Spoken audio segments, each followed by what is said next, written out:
ভাইয়া কি করছেন এখানে? এই যে পেঁয়াজের পোল তুলবো এর জন্য একটু পানি স্প্রে করছি, যেন পেঁয়াজের পোলটা চারাটা যেন তুলতে সুবিধা হয়, নরম হয় আর কি। তাই?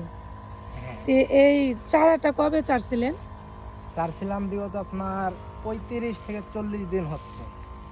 35 থেকে 40 দিন না? হ্যাঁ, তে এটা মানে পেঁয়াজের তো নাম আছে অনেক। নাম আছে, দেশি আছে, মেটাল আছে, সুপার কিং আছে, কিন্তু এটা আমার মেটাল। মেটাল।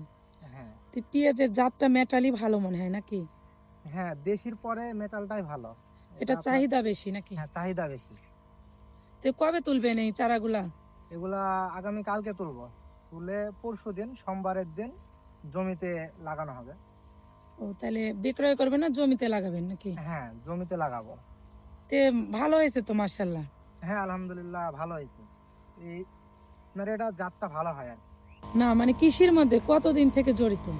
আমি 4-5 বছর থেকে জড়িত। ইনশাআল্লাহ রেজাল্ট ভালো আসছে না? হ্যাঁ, আলহামদুলিল্লাহ। কি কি ফসল করেন? আমি বছরে তো 3 ফসলই করি, ধান করি, পাট, এই যে পেঁয়াজ রসুন সবগুলাই হয়। ও ধানও করেন, পাটও, আবার পেঁয়াজও না? হ্যাঁ।